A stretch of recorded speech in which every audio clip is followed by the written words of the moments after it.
On my last steak video, everyone suggested that I do a reverse sear where I bake the steak first and then I sear it. So I'm going to give that a shot. I did a dry brine, and now I place the steak on this rack over a baking sheet, and I'm going to put it in the oven for a temperature of about 125. So I got the oven at 200, nice slow cook, and then I'm going to sear it. So I got my cast iron skillet really hot, and I'm using grapeseed oil because it has a higher flash point. I'm going to sear the steaks for about a minute 30 seconds on each side. I had to do a voiceover for this because it got so smoky that my fire alarm started going off. I usually take it down and move it when I cook steaks, but I forgot this time. My wife loves the sear it first and then slow bake it in the oven so much that I was actually afraid to tell her I was going to try something different.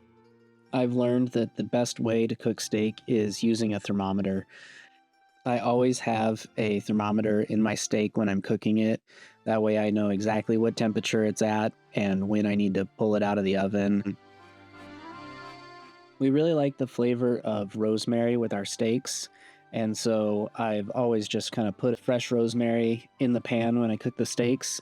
This time I chopped the rosemary up pretty fine and put it in some butter with some garlic, and I'm going to use that to baste the steaks on this last part of the sear.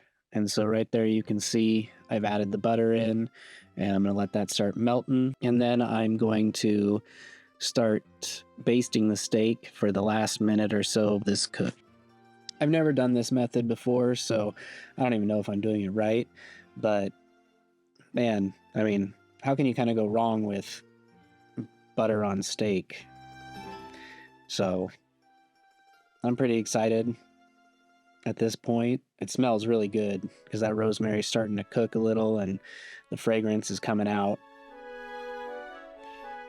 So the next step that you want to do is tint your steak and just put some aluminum foil over it and let it rest for probably 10 minutes. And that really causes the meat to reabsorb the liquid, and it'll continue cooking during that time. Now that the 10 minutes is up, I'm cutting the steak, and I'm really happy with how it has turned out. It looks amazing, and it tastes amazing. My wife and kids loved it. I think this is probably going to be my new way of cooking steak. Hopefully you enjoyed it.